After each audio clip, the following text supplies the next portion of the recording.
Have you ever been away from your home for long enough that when you return, you look at it with fresh eyes, free from the biases and the expectations that previously had been automatic? What about your country? Have you ever been far enough away that when you look back at your country, the country you call home, you see things about the way it works, about what it values, things that you might not have seen before? Well, this week, I dive right into the latter scenario with my exquisite return guest, Flex Mami. She's a best-selling author, TV presenter, podcaster, DJ, social commentator, speaker, model, founder, CEO, and the host of Flex and Frooms, the afternoon shift on Commentator.com.au between 3 and 5 every afternoon. It's a cracking chat. I can't wait for you to hear it. Let's get into it. Let me tell you about my guest today. Flex Mami is a best-selling author. She's a podcaster, presenter, DJ, speaker, model, founder, CEO, currently hosting the afternoon shift Flex and Frooms 3 to 5 p.m. every afternoon on Commentator.com.au. Recently, she was a guest on the show with Nat's What I Reckon, an episode I thoroughly encourage you to check out. It's the one that we did live at Meta in Sydney. But the conversation we have today is very different to that and also what I initially thought we were going to chat about. I went into this conversation expecting it to be very different, expecting to explore very different subject matter altogether. And yet the connection that Flex and I found on what we talked about was just firing. That is the direction that we went. And it ended up being extraordinary.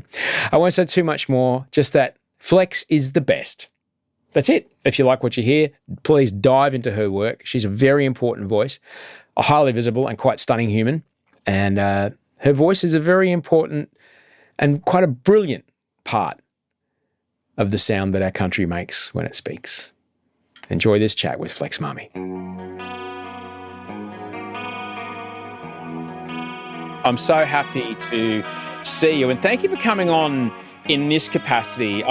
For people who listened recently, they would have heard you and I and Nat on stage at Meta. We did a live gig at Meta, which was one of the more interesting gigs that I've done.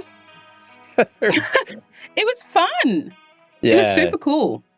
It was super cool. It's interesting dealing with a colossal behemoth of, a risk-averse social media publisher. There we go. That's one way to phrase it. Yeah. There was a lot of meetings in and out of that one. Yeah, I could imagine. Oh, boy. It was kind of interesting because they are gargantuan, They are essentially, they're approaching utility. If they're not at utility already, they are almost at utility. And things in our community that are classified as utilities like power or water or telephones or roads, we have laws around access and usage and protection mechanisms set up around them. Absolutely. And though they do play that role in our community, no, it's the people that write the stuff. It's not us. We are but a medium. We are but a conduit and a vessel. We're not responsible for what gets written. We just platform it. That was a bit hard for me. And it made them quite worried. Actually, like right before, because we'd agreed with that. I mean, and look, I don't give a shit. I'll say this stuff now. We'd agreed to do the show and they'd invited me on. And like the week before, I aired the interview that I've done with Todd Sampson, where he uncovered everything for Mirror Mirror. And they were just really worried that I was going to cut loose. And I'm like, I'm not going to push the boat away from the dock and then drill a hole in the floor. No. I understand where I am. I would say we're more cowboys than corporate, so I understand their fear. But also I think my days of, wanting to destroy things for the sake of destroying them and to make a spectacle, they're behind me. But, I did, in the meetings that we had leading up to it, I was fairly vocal about this kind of stuff. And it became evident that, okay, we're just not going to be able to go anywhere near that. Yeah. But I guess, sometimes, this is kind of interesting. get your take on it. I felt it was more valuable to go in and engage. I felt it was more valuable to go in and have conversations and at least create dialogue than boycott or Absolutely. essentially cancel, because I don't think that really gets us anywhere. No. There are definitely some environments, some topics where I will take the high road because I'm personally not a martyr. But when I can stand in my power and make sure that I can lead a conversation that I think is worthwhile, I'm going to do it. If there are some parameters, so be it. Parameters exist for a reason. I can respect that. On the day when we spoke, it really seemed to me that you were in this present moment, because we were speaking about, I guess, keeping yourself safe as a content creator. The room was full of some fairly high-profile people who make way more money than me. I was looking down to the front row going, holy fuck, like you're here. And you make squillions of dollars holding up stuff with offer codes. And I have no idea how. I'm such an old man now. I'm like, I have no idea how that works. I don't understand how it's happening. That, my traditional broadcast medium lunch is being eaten alive, and I don't understand even how it's working. It was, but we were talking about keeping yourself safe as a content creator and the balance between the integrity and authenticity that you're prepared to share to get that authentic connection where people then trust enough to essentially engage with the products you're sponsored by, and keeping yourself safe. And you spoke on the day definitely as in, I am now in a space that is very different to how I used to be. And Absolutely. I'm kind of interested into what life was like for you before that, because when I first started becoming aware of you, you were moving with such a ferocious momentum. It was impossible to ignore. And there's something quite seductive about eating that feedback because it's tasty, Scrumptious. Isn't it? But it's also Moorish. It's an insatiable beast. And at one point, you think you're feeding on something external to you, when in reality, you're eating away at yourself. Right. And I found that when I got into this industry, media personality, influencer, content creation broadly, I didn't understand the exchange that was happening. When they say, if something's free, you are the product. And I thought I wasn't the product. I thought I was the pusher, when in actuality, I was the product and I was allowing consumption with no guideline. And I didn't necessarily realize that people weren't selling themselves in exchange for validation, in exchange for the opportunity to sell stuff.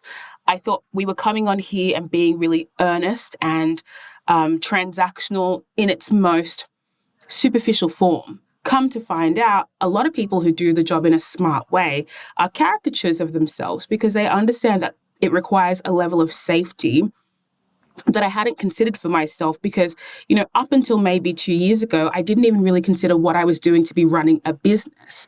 I thought I was getting paid to be myself. And without that distinction, I couldn't put safeguards in place to ensure that I was working in a safe environment. In the same way you would if you had an office and staff, you would have to think critically, where am I inviting you to? Is this fit for purpose? Are there electrical wires hanging out? Can you safely access drinking water? I wasn't allowing myself that same consideration. I felt bulletproof. I was like, this is sick.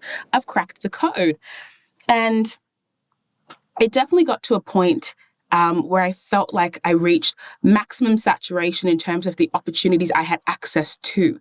When somebody is paying you 5 figures to, as you say, hold up a product and tell somebody about it, who can tell you otherwise? I feel like this is it. Let me just keep on doing this. And eventually I'll reach some sort of nirvana state where I can pare back and figure out, what is the purpose? What is my journey? But when it got to that point, I was like, wait a second, what are we doing? And I remember looking at myself from the lens of my consumer or my audience or the followers or whatever, because I just felt as though I was getting further and further away from the goal, which is getting paid to be myself. Because suddenly someone is dictating what I should say, when I should say it, how I should say it.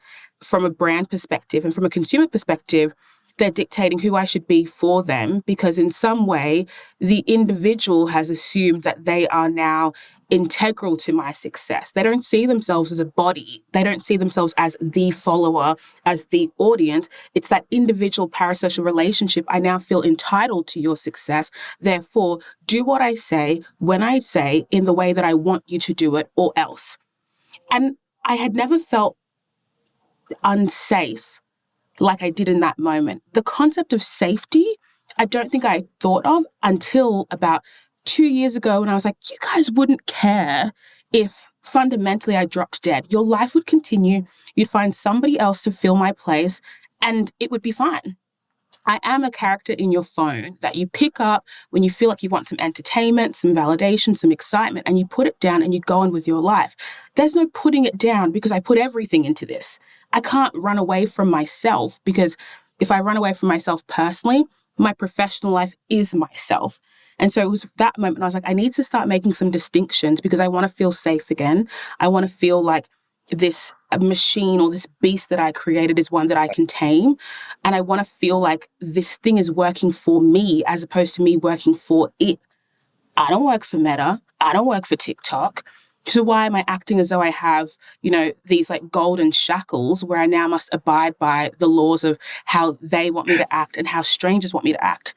I want to be a cowboy, but I want to be a safe, protected cowboy. And I want to feel obligated to myself like I felt obligated to the algorithm, to clout as a concept. It's so fascinating hearing you speak about understanding that people create a version of themselves to exist online. And there's, I did not understand that. When I was at Channel V, for example, I was absolutely myself on camera. I'm a person who just is fucking, I'm as excited about a pop hook in, an Avril Lavigne song as I am about some sort of desperately dangerous Slayer track about the Holocaust. And that is what I got to do every day. And I was just raw, open, fiber optic data, nothing but. And the exchange was just back and forth as quick as possible. And what people would do is because I was being so real, essentially. You mentioned parasocial relationships. I found when I met people out and about, and because I was at festivals all the time or gigs all the time, I would meet people all the time, and they would call my name as if they knew me. And I would turn around like, oh, I must know this person. I didn't know them, but they felt so familiar with me that they could speak with a tone of their voice that says somebody knows me. And I knew something was up when people taller than me would say, oh man, I didn't know you'd be so short. Or people shorter than me were like, I didn't know you'd be so tall. They ascribed these things to me that they had created in their heads. And if I betrayed them, it was like the most awful thing I could have ever done. And I couldn't understand it. And it was only later once I got sober that I realized that, oh, this is a product and I need to keep parts of it away. And anything that people say back to this thing that they see actually doesn't matter, because they are reacting to an invention of me in their head. It's just it's an odd thing to reconcile with, because it's not relatable even in the slightest. I don't think people can conceptualize the kind of responsibility and obligation you feel to honor the connections people have with you, but you don't have with them. Yeah. It doesn't make sense in any other context, And I used to seek a lot of understanding from my audience. I used to try and explain how odd what we were doing was, but there's something about putting up a mirror to someone who doesn't recognize themselves. It wasn't helpful. I was almost telling them who they were, and they were like, I don't like that. And I was like, same, I don't like it either. Stop doing it to me. But also, like I said before, it's an insatiable beast, because let's say I finally find the verbiage to express exactly how I feel in this time, in this moment. It's going to a portion of my audience. And what if someone new follows me tomorrow and the next week and the next week? I can't keep repeating the same conversations. And so I remember I was journaling about it at the time, and a quote came up that I had read prior that says, you can't heal in the same place you're hurting. And so what I was trying to do is I was trying to be in denial about the reality of this space that I created on social. And I think I was shirking responsibility for where I was complicit. You know, I made this community, I set this standard. And then all of a sudden, when I wasn't comfortable, I was, you know, externalizing the blame. And so I just felt like if I'm going to stay here, if the superficial part of me who quote unquote doesn't want to go and do a real job, then these are just the cons of the career path I've chosen, and we keep it pushing. You have just come back from Ghana. Yeah. I've just been out of Australia for the first time in a couple of years. I'm sure it was the first trip for you for a couple of years. I know that when I leave Australia, I get a perspective on my own country. Even though I'm surrounded by it every day, I try to be present to the privilege and, you know, challenges that our country has. What was it like for you to be in Ghana and stand in Ghana and look back at Australia? Yeah. As soon as borders opened last year, in February, I ran out of here. I went straight to Ghana then as well. And so I did the same thing this year. And it's fascinating because ethnically I'm Ghanaian, but I was born in Australia. So a lot of the context that I have for where I'm from is through the lens of my mum, right? She tells me who I am by telling me stories about where I'm from. And so going there as an adult and creating that context for myself is fascinating because a lot of it contradicts just Australia generally. I would say there's so much about Ghana that would give people just a heart attack. It is the wild, wild west, but also in such a beautiful way, it's just the epitome of flow state. I would say, you know, for example, people often say that Australian culture is quite casual. It's quite relaxed. It's quite chill. I'm like, I don't really think that's what we're doing here. I think there's... We're fucking uppity motherfuckers. Like, the light's green. Why are you not going like now? I'm like, I don't really feel like it's giving casual. I actually think it's quite uptight. It's quite traditional. In a lot of ways, it's quite conservative. Very. And so, you know, when I was in Ghana, I was there for 4 weeks, and I was there was this saying that would keep me, I guess, not freaking out. And that was, you can only do one thing a day here, because that is actually a casual place to be. When you go to a restaurant and you look at the menu and you order food, the waitress will tell you, the chef doesn't feel like cooking that today, so pick something else. That is casual. You know, when you get into a car or a taxi and you ask them what the price is, they might say, we'll see when we get there. When you ask them how long it'll take, they say, with God's grace, let's just see when we arrive. Like, this is casual culture. I've been also trying to practice speaking like my native tongue, which is Tree. And when I was there, I was finding that, you know, it's hard to process in English and then speak another language and then listen to someone speaking a different language and processing it back. But what I was realizing is, you know, language really does perfectly encapsulate your view on the world. The way that we speak it in Australia is very ego focused. It's, I want to do this. This thing is in relation to me. This popper is to the left of me. This laptop is in front of me. Everything is in relation to me. But when you speak in Tree, you know, you are in relation to the things around you that are permanent. You are in relation to North. You are in relation to the ground.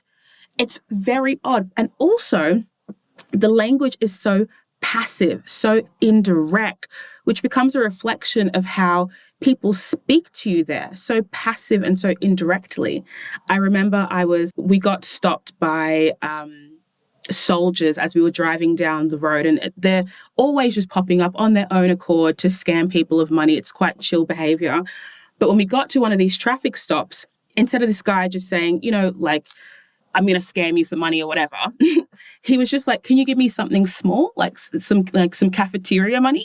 We were like, what do you mean? Do you want a gift, or are we being like, are you trying to take money from us? There's a shakedown. Like, what is it? Yeah, what is actually happening? Because I felt like he was being kind and cordial and funny and humorous. And he was like, oh, just something small for the boys. You know how it is. I don't know how it is. I'm so confused. And the more directly you speak, the more indirect the response you get in return. And I was thinking, you know, like, the best thing I can do here is just be part of the flow state and assimilate in a way that doesn't frustrate me, because the Australian in me was like, I need to know what time, what place, what day, what does Yeah. that mean? Why does it mean that? And they were like, just vibe, babe. Just Wow. vibe. God will sort it out. I was like, okay, cool. Is there a way that you could describe this indirect kind of language using English in a situation that we might experience in Australia, like a way that we might be able to start? I'll give you an example. At Wolfie's first school, it was a Montessori school, and if he, nudged something and the cup fell over, I got taught when I was a kid, and I grew up with, like, you've spilled the drink. The Montessori thing is like, oh, there's our spill. Let's clean it up. And there's a vast difference. A vast difference. It still gets cleaned up. And it's like, oh, there's a spill. All right. Being careful around glasses and cups is important because spills can be a problem. Let's clean it up. Versus, you have done a bad, like, the language in itself has, just fucking Catholic blame all over, Protestant shame all over it.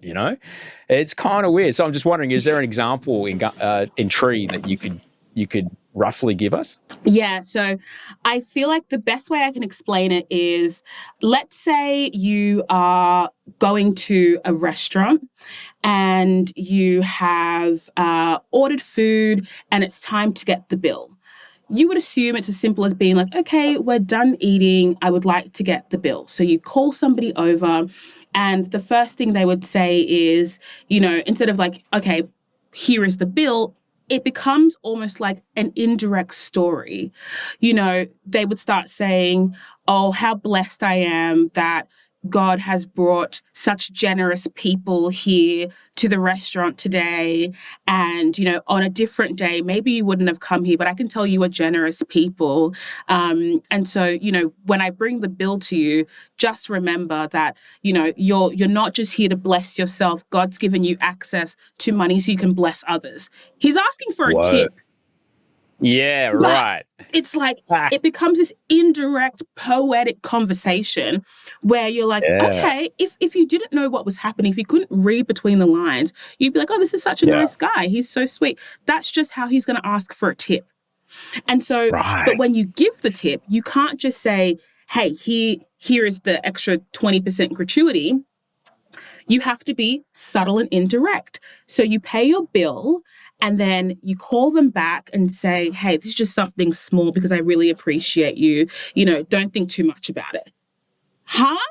Wow. And you're doing that process again and again and again. And it's frustrating because if you were to just say to someone, here is the money. So, for example, if you got into a cab and you said, what cost is it to go to this place? It's 50 cities. If you gave them the money first, it would be seen as offensive because you're not letting me show you the value of service I can give you. Just wait. You might want to give me some more. And so you're always battling between, ideally you'd want to be like, let me just get this interaction done in a way that makes sense. And culturally, they're kind of like, let the interaction tell you what your next step is going to be. There's no knowing what's coming up. It's a very odd thing. So I guess my first reaction to what you just said, the way that you describe the interaction at the restaurant or the cab driver, is how much in our community, in this community in Australia essentially, but also when I lived in the States and when I, my experience in the UK and in Europe, how much we have used money to prevent us from having to make a personal connection with someone who is doing something for us, fucking feeding us, getting us from here to there, looking after our goddamn children. I've given you this money, so I know I don't have to have. No, there's money here. Because the money's here, I don't have to connect with you emotionally whatsoever. I don't have to recognize your humanity. I don't even have to look you in the fucking eye. Yeah. Here's a couple of $100. Look after my kids. Whereas what you're describing is like, oh no, I'm a person. There's things I love. I have a favorite film, a favorite color, a favorite thing to drink, and a favorite place to sit with my lover as I hold their hand. And I'm doing this for you instead of being with them right now. I'm helping you eat or helping you get from here to there. And I hope you appreciate that, there's money, but I'm doing something for you in a personal way. And, it's shit like that, Flex, that I think it's little tiny things like that that form, the cracks that fuck up the rest of our community in Australia and make us unable to see each other as humans sometimes, Yes, because it felt like, and this would happen. Obviously, I'm getting a different experience because when I go to Ghana, they can tell that I'm foreign, right? So there's a different kind of conversation that's happening here. But I often felt when I was interacting with people, they were giving me permission to humanize them. Whenever I would try to make something extremely transactional, get in or get out, somebody would stop me in my tracks and disrupt that. And it's very odd because my mum does the same thing. So my mum has been here in Australia for 40 years. And so for all intents and purposes, Australian. She's a citizen. So, but I have distinct memories of when we'd go to department stores or the grocery store when we were younger. And let's say the checkout chick was just in a bit of a foul mood, right? Didn't acknowledge us, didn't say hello. My mum would stop and say, hey, like, how are you going today? They'd be like, oh, yeah, I'm fine. She's like, oh, I was noticing because you don't really seem that happy. Like, is everything okay? I know sometimes people just need someone to talk to. My name is Elizabeth, by the way. And I'd be like, Mum, you're so embarrassing. And she would just say, sometimes people just need a reminder that they, not only are they responsible for how they feel, but they're projecting something. And often it's a cry for help. And she's like, maybe I'm wrong. Maybe it's not. But what if I'm right? What if they needed permission to break out of the funk? What if they needed permission to acknowledge it? I too am a person who's worthy of being acknowledged. And it took that cultural context of going to Ghana as an adult and having adult experiences separate from my preconceived bias of being like, whoa, I too am interacting with people. And again, allowing money or context remove me or shield me from these opportunities to connect and see the world as more of a complex place than I'd allow it. Because why would we have a conversation? You're just driving me somewhere. It's like, no, you're driving me somewhere. You're taking me from here to there, and I'm trusting you to make sure I arrive safely.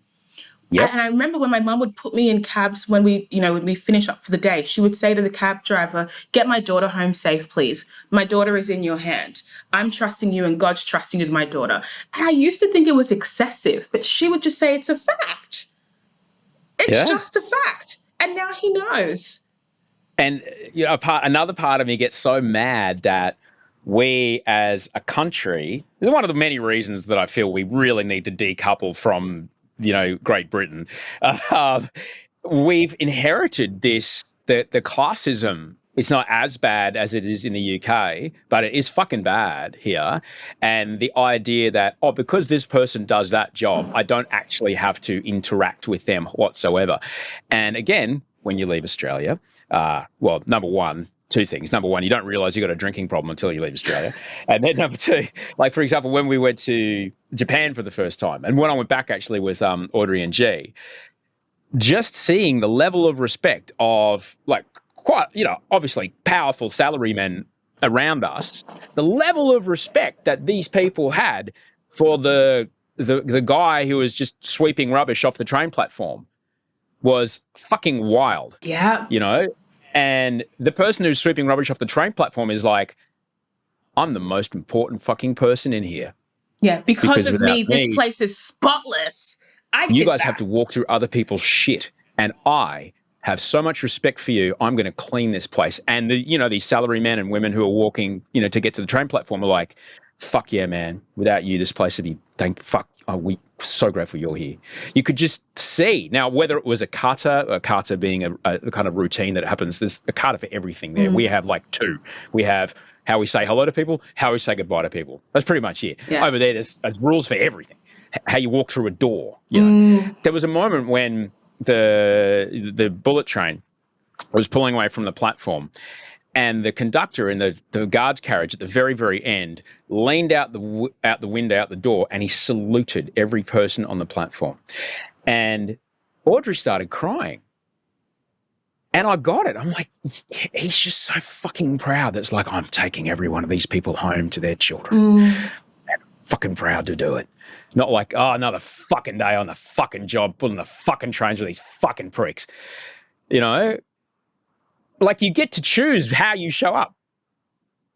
You know, Yeah. the train will still go, but you have to live with the experience of like, well, what are you there for? You know, your checkout chick, is she just there going, boop, boop, boop? Or is she like, every one of these things is going to sustain your children? I'm making sure your family is fed right now. Yes. You know? Gosh, isn't cultural context so beautiful? Because that's another thing that I really didn't understand that we were lacking, which is this culture of respect. And so, you know, in Ghanaian culture broadly, there's a hierarchical chain based on age in and outside of your family. I personally come from a matriarchy, and so the women are held to really high esteem. However, we still live in a patriarchal society. So, you know, it's odd. Like I whenever I go to Ghana, my mum is always so insistent that I go on these family meet and greets, is what I would call them, because she's like, it's important for me to present you to your extended family every time you come as a sign of respect to them, that at one point they raised me, you know, with the wherewithal to raise you, and now I'm bringing you back to show them what their effort has produced. Now, to me, I'm like, I don't know these people, so I'm not interested. And every now and then I'll go on these meet and greets, and I remember one time I went to my uncle's house, and, you know, so the immediate family got to sit, you know, on the couches, but his wife had to sit on a chair to the side because she's not part of the immediate family, right? Like, she has his name, doesn't share his bloodline. And I always thought it was so strange, because the amount of respect that the community has for women is so high. And so she gets to sit on this pedestal in this room, but separate too. So in one way, he's like pedestalizing her. She's on a throne, but separate to us. And I remember my mum would always remind me when we stepped off the plane, do not give or receive anything with your left hand. Do not make me remind you. And I'd be like, why is that again? Why is that again? She's like, in Ghanaian culture, your right hand is your sacred one. That is the one you eat with. It's the one you pass money with. It's the sacred hand. Your left hand is the dirty hand. That's the one you should be wiping your private parts with. And that is it. Don't do anything else with your left hand. So if you're giving someone money with your left hand, it is the utmost sign of disrespect. You cannot come back from that. You know, when you're greeting people, when you walk into a room, you have to acknowledge people, whether it's a store, whether it's your house, you have to say hello every single time. And if you're walking into a space, you have to, with like your extended family, you have to greet people from right to left every single time. And it's like, okay, I understand, but I'm freaking out and I'm stressed. But when everybody's doing it, there's this beautiful synergy of this true like-mindedness. Because when you understand the reason, you're like, who am I to disrupt this? And the other thing, the beautiful thing about Ghana, the thing that I appreciate every time I go there, is the power of a name. When people ask you for your name, it's not a social card, like you said. It's not like hey, what's your name? My name's Lil, let's continue.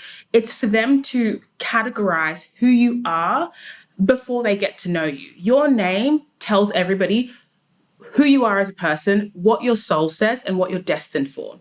I would I would walk into a space and like get my nails done, and they would say, what's your name? And I would say, Amma, which means I'm born on Saturday. And she'd be like, oh, okay, like I can see that. I'm a what? You know, and I would say it's hyphenated. So Ama Ajewa. And she's like, oh, okay, I can tell. And so she's like, you must be really hard-headed. You must be really stubborn, but you must, you know, really love your community. I'd be like, yeah, it's there. And at one point I didn't know. And also my surname means it's a Henken, which means the son of a king, because my dad is the son of a king, right? And so when I would go to places, they'd be like, oh my goodness, you know, like you're in a Henken. I'm like, no, it's just my dad. So again, you have all this cultural context, and people are really stressed about what they name their kids, because you're essentially writing their life path out. And if you don't take it seriously, you're destining them for a life of failure. And I was just like, I just thought a name was a name. Never. No, as someone who's lived and worked under a number of different ones, I can tell you that nominative determinism is a thing. Yeah. Absolutely, a thing. I mean, you are known by different people by different names for different things, and it's kind of interesting. I guess just to go back one step. What I love about the way you were talking about the culturally ingrained ritual of how you greet and acknowledging people when you come in a room, that it is a cultural expectation you would do that. It's built in that you understand you're a part of something bigger. It's built in that you are a part of a community. And therefore, somewhere in the back of your head, the opportunity to be kind of selfish or fuck you, I'm going to, you just fucking change lanes and not give a fuck. Kind of is like, actually, no, I'm a part of something here. And as someone who I love my country so much, Flex, so fucking much. But I like an alcoholic dad. You're like, I fucking love you, man. I just want you to be better. I want you to just get better, because I love you, and I can see this kind of destroying all of us with what's happening. The idea that the cultural expectations in our community are to separate us, and they're designed to keep us apart. And people make a fucking heap of money being divisive and keeping us apart and separating us, and that is shit. And I think it's important to try and just be aware of that and trying.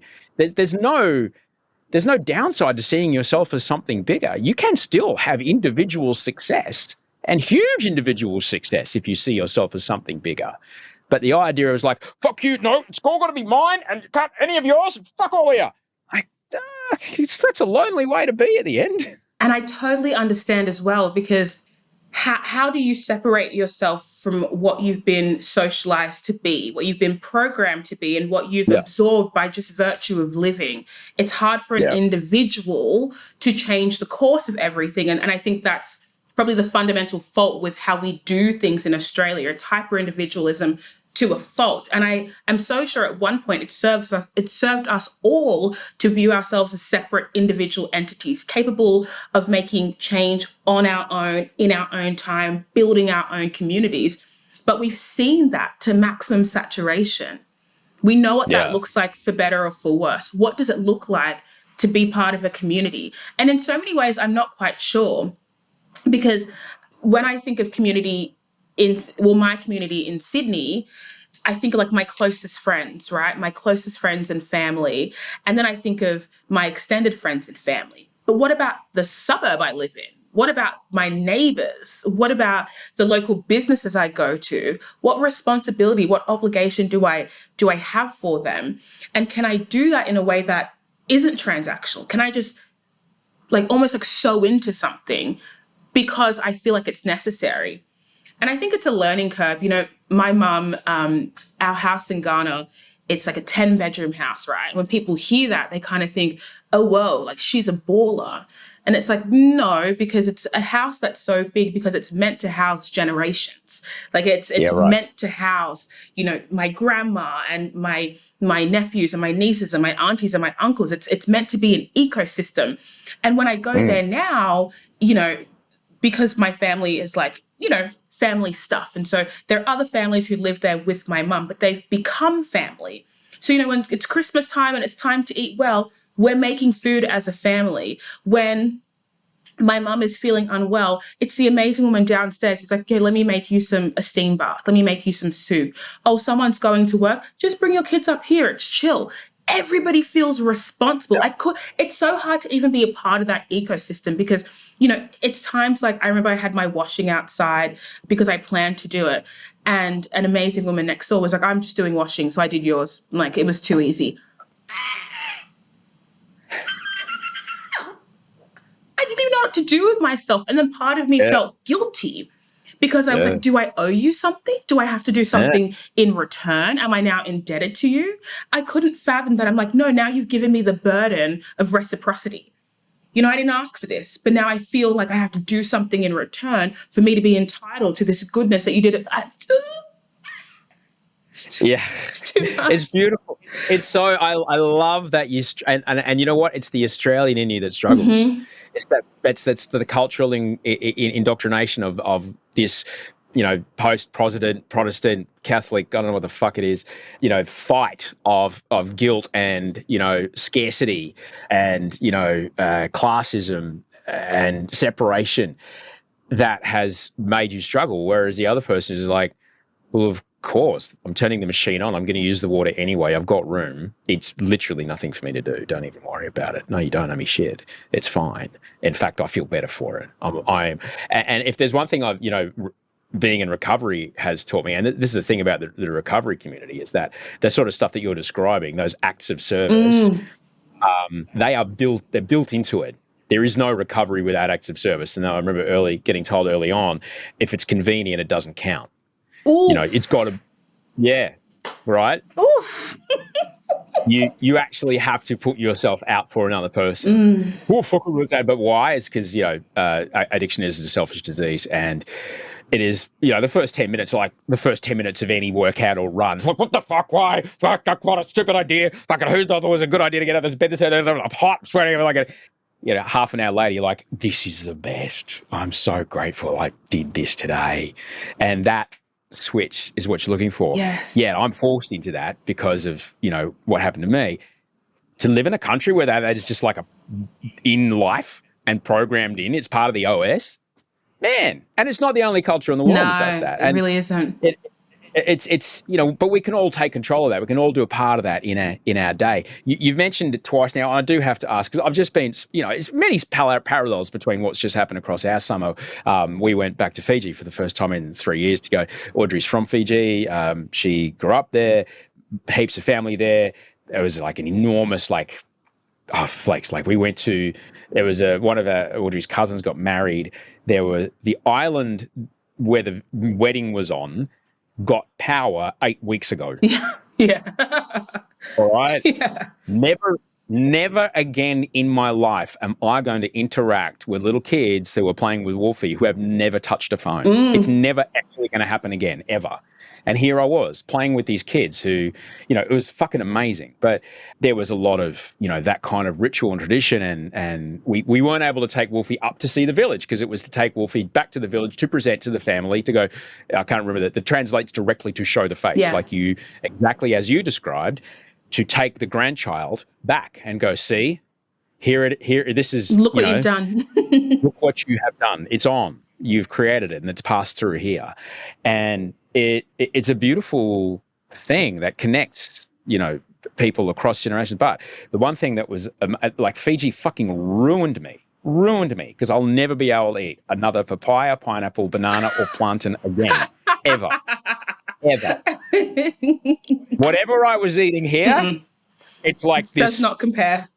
It's like, honestly, you know what it's like? It's like looking at a video. It's like looking at a skiing video on my phone, going, "That was an excellent trip."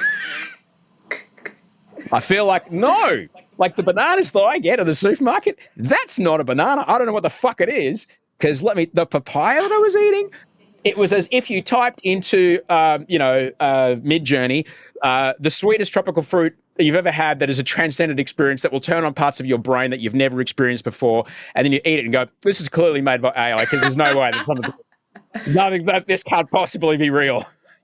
Holy fuck. And the jackfruit curry up in Lombasa where we were, Jesus. So talk to me about the food. Talk to me about the Ghanaian food. Okay, I will say, it's most comparable to, I want to say, perhaps Jamaican food.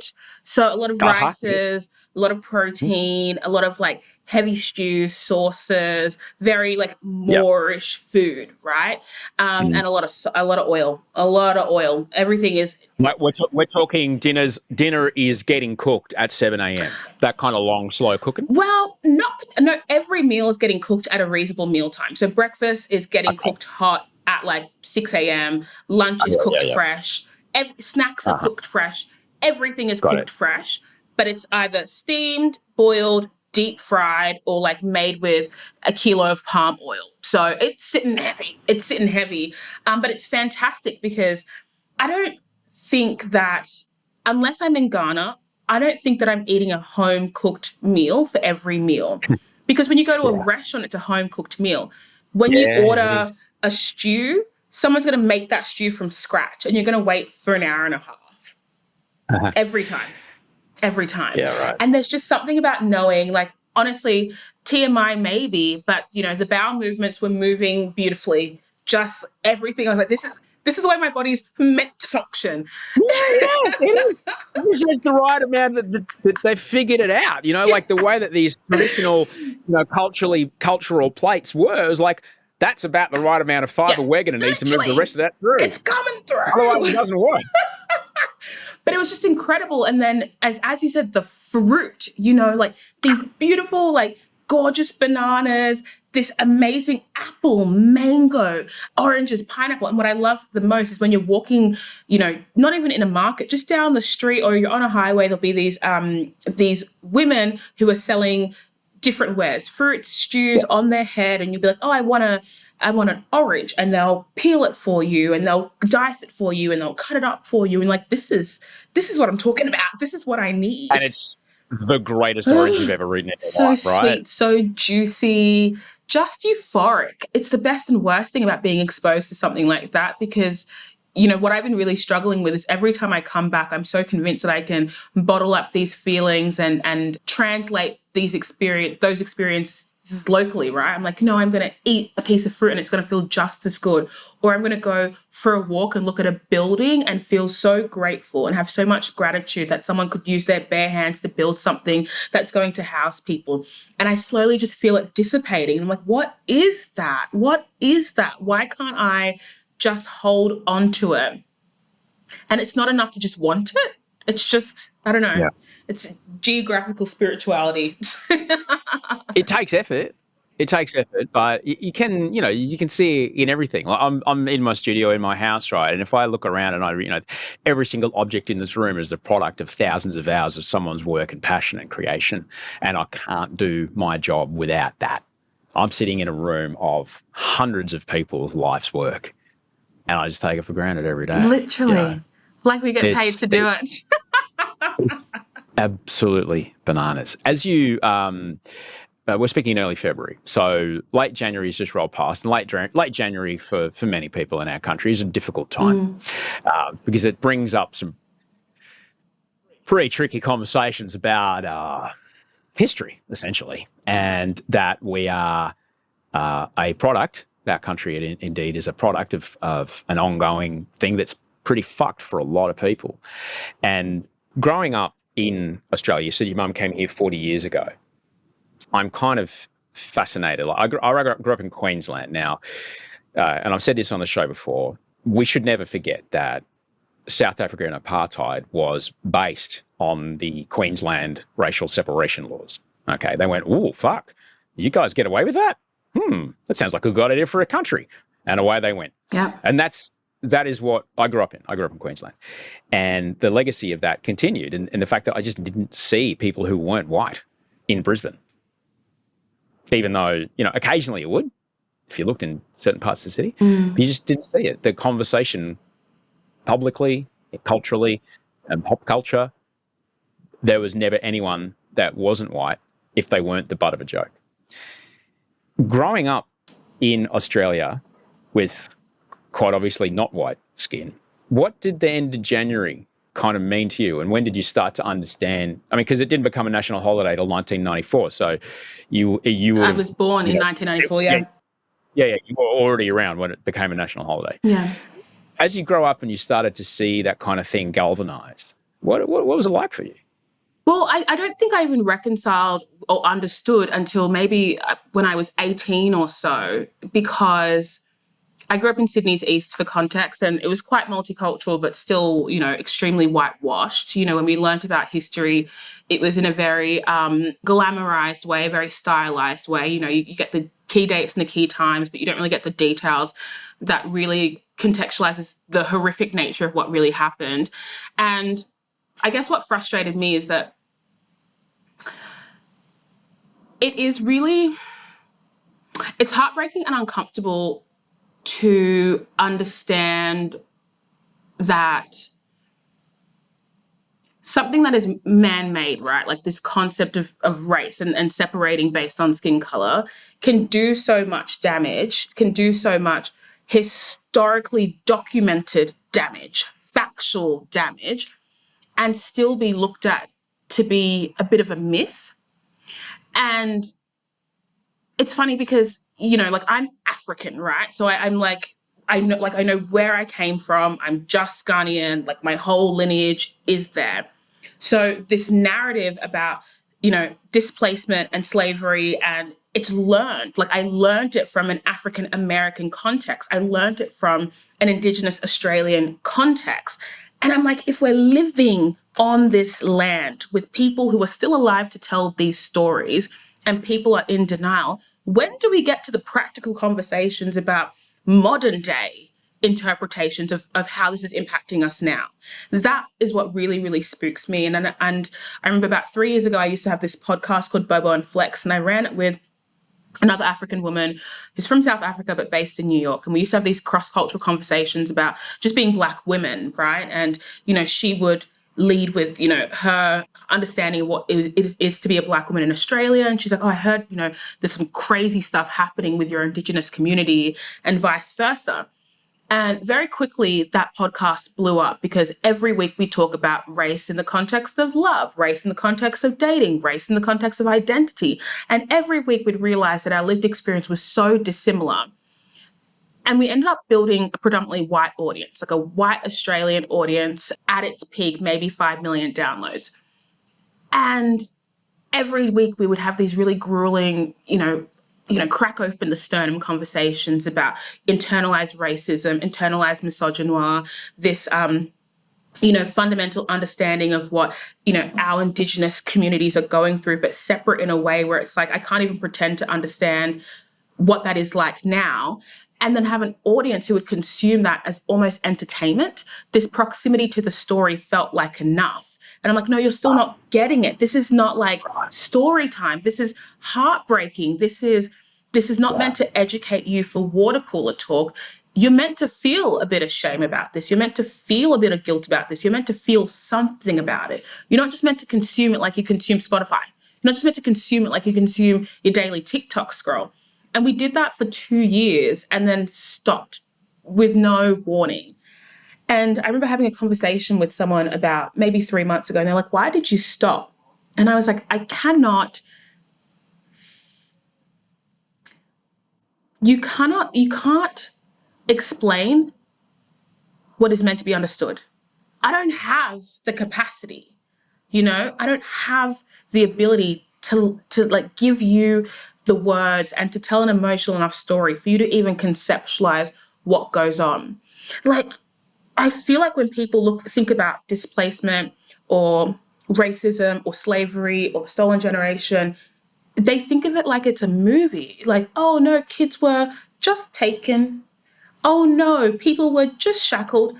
Babes, what are you talking about? There were human zoos. People were like, I don't understand what you don't understand. And it becomes a really frustrating conversation because it's like a stalemate every single time. And you don't want to be the person who is pushing guilt like it's a little treat. Like, here, feel something, feel something, feel something. But it does make me concerned about what capacity we have to actually push the dial forward in a way that's going to incite real change. Because behind the mainstream conversations, you have people who have understood all the right verbiage to project a progressive person, right? To call it Invasion Day. To say that someone is Black and not coloured unless they're from South Africa. It's offensive to ask someone where they're from, whatever it might be. But that's where it stops. It just becomes this superficial projection of like, I get it. Like, don't make it weird. I get it. I don't want to hear it. I'm like, these are real stories and real people. And it still happens now. And everyone's like, that was ages ago. That's today. It's not ages ago. It's today. It's not. It's like it's right now. It is absolutely right now. And in some ways, Flex, I see it almost as the conversation around climate action and around how much needs to get, done and how fucking fast it needs to get done. Because it's not my fucking fault. I'm fucking, I still need to get from here to there. I'm going to take my fucking car away. Exactly. It's like, yeah, it's okay. There's a system involved. You had nothing to do with the system. You're an unwilling participant in the system. In fact, you're a victim of the system because you have been unable to, in some cases it's been illegal to, do anything else. And it's shit that you've been put in this situation. So let's fucking try and figure out so it's a bit better for you. And similarly, when it comes to the conversation around, Indigenous Australia and, sovereignty and, land rights and equity, just fucking equity in the context of our community. It's got so much, I had nothing to do with it. I can fucking get on with it. I can't get on with it. What are you going to give them fucking, where do you give them your house? Give them your fucking house. See how you fucking like it. Like, so defensive. No. It is in the recognition of the humanity that has to be the place we start. And I understand the fear of implicating oneself, when you have to say, oh, wait, like if I am able to say the house that I bought is on land that was never ceded, then I'm implicated in this conversation and now I'm responsible. It's like, yeah but you're also not alone. There's millions of us, of us who are implicit, babe, and complicit. So if we just start there as a baseline, but again, it goes back to the hyper-individualism thing because people can't fathom that we got to do it together. They're like, no, but if I say that it's my fault, then it's all on me, and I don't have the time, I don't have the energy. Like I've got to work, and it's like, no, together, as a community. Yeah. We all have to work. We all have to get through it. We all got to do the school run. We've all got to go and buy things that aren't actually bananas but say they are at the shops. We all got to get that done.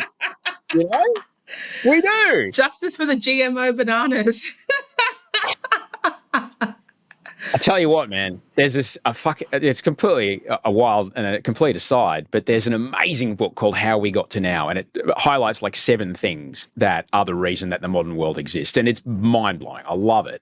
But bananas are a huge part of how the modern world exists. I've seen a real banana. They're not giving. They're spooky. No. It's refrigeration got involved like that. It's like all that. Without, what about preservatives? Yeah. Now, yeah. Just being able to stabilize food in different temperatures. It's amazing. It's fucking amazing. And yes, it's amazing. It's an amazing book. But yeah, I thoroughly recommend it. And yeah, bananas. Audrey's one of Audrey's cousins has a farm in Fiji, and Flex. I know we're talking about it again, but I was trudging around in a pair of gumboots, picking breadfruit off a tree, getting a plantain from a palm, grabbing some bongo chilies off a plant in the morning, and that's what we were eating for dinner that night. And once you've eaten a plantain that has grown in the tropical sun out of just kind of volcanic earth and fried, also that you go, I know the ads tell me that this particular thing from this particular drive-through fast food chain is the most delicious thing ever. It isn't. Because that thing over there it's got 3 ingredients. It's got plantain oil and salt. That's it. You don't need anything more. And it's fucking amazing. It's just fucking amazing. How do we make that our new normal? Because, staying here, it's sucking the life out of us physically, spiritually, financially, mentally, emotionally. And then we get these little nuggets of bliss, these little nuggets of nirvana. No. And then we come back and we're like, that was amazing. It's like, let's go over that all the time. You can start with, honestly, anyone, and because they're a rugged, and they are what they are because they are what they are, anyone can grow a tomato in your house, right? Just grow a tomato. They're a rugged bloody plant. Give them enough sun, give them enough water, and leave them on the vine. Put them on your window, on the shelf of your window in your kitchen. Let them get enough sun, and you'll be able to pick that thing 3 weeks before it was picked when it sits in your supermarket. You'll be able to pick it when it's a shade of red that is like a Jenny Key jumper. You're like, this doesn't exist. And then when you eat that's a deep cut if anyone wants to go back to the history of Australian fashion. Is a deep cut.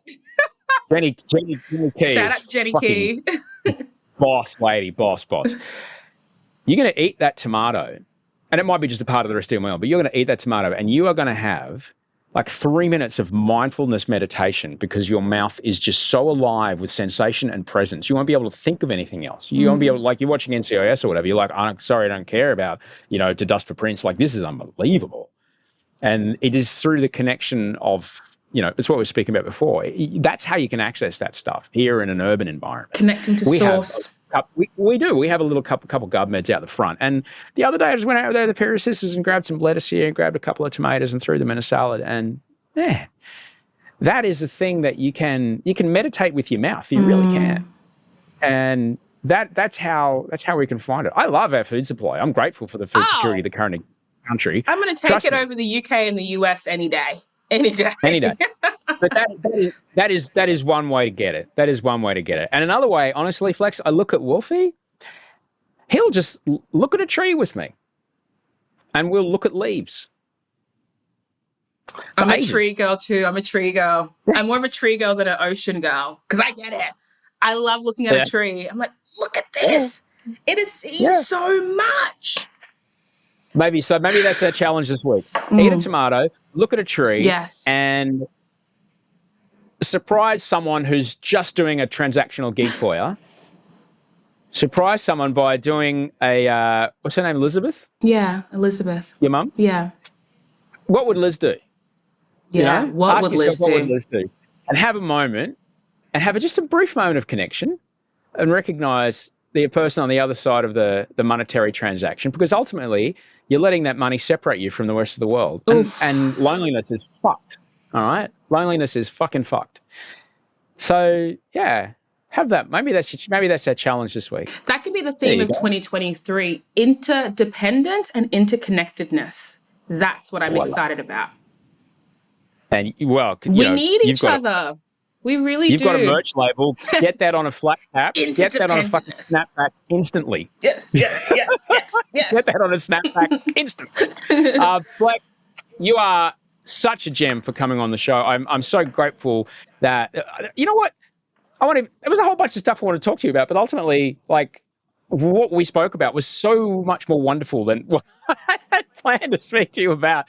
And I just certainly hope that people got out of this conversation what I got out of this conversation. And you're just the best. And thank you for being you.